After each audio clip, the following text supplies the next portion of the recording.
A Palestinian rock thrower killed an Israeli soldier in the occupied West Bank on Tuesday and police wounded a Palestinian who tried to stab security staff at a checkpoint, Israeli authorities have said. The separate events marred a relative lull in West Bank violence during the coronavirus outbreak and came a day before planned U.S.-Israel talks on plans to annex parts of the occupied West Bank.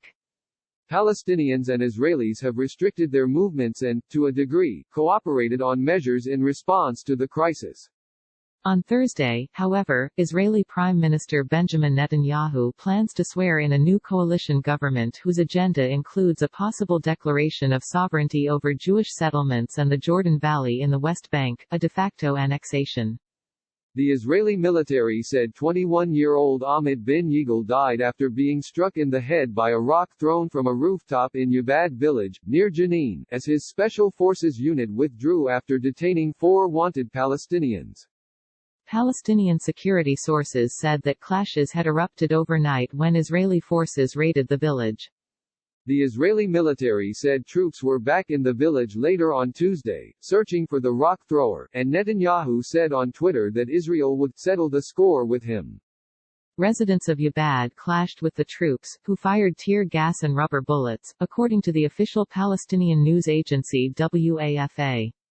Separately, a Palestinian tried to stab Israeli security staff at Qalandia checkpoint, around 50 kilometers 30 miles, to the south on the West Bank boundary and was shot, an Israeli police spokesman said, adding that no Israelis were wounded. The Palestinian was taken by ambulance to hospital in critical condition, an Israeli emergency service said. The Palestinians want the West Bank as part of a future state and deem Israeli settlements there illegal, as do most world powers. Israel and the United States dispute that view. U.S.-backed peacemaking between the two sides broke down in 2014. Israel's proposed territorial steps in the West Bank are expected to be discussed during a one-day visit on Wednesday by U.S. Secretary of State Mike Pompeo, who will meet Netanyahu as well as the Prime Minister's designated coalition partner, Benny Gantz.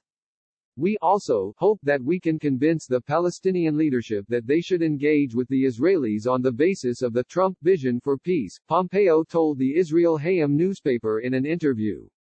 President Donald Trump unveiled a new plan for Israel-Palestine in January, but his administration has been boycotted by the Palestinians, who see bias in moves such as his 2017 recognition of Jerusalem as Israel's capital. The plan, categorically rejected by the Palestinians, gives Israel the green light to annex Jewish settlements and strategic areas of the West Bank. For much of the international community, such a move by Israel would amount to a grave violation of international law and crush hopes of a two-state solution to the Israeli-Palestinian conflict. It could also further inflame regional tensions. The initial Israeli raid on Yabad was launched to arrest Palestinians suspected of previously throwing rocks at Israeli cars and of other offenses, the military spokesman said. By midday, 16 Palestinians had been arrested in the Jenin area, Palestinian officials said.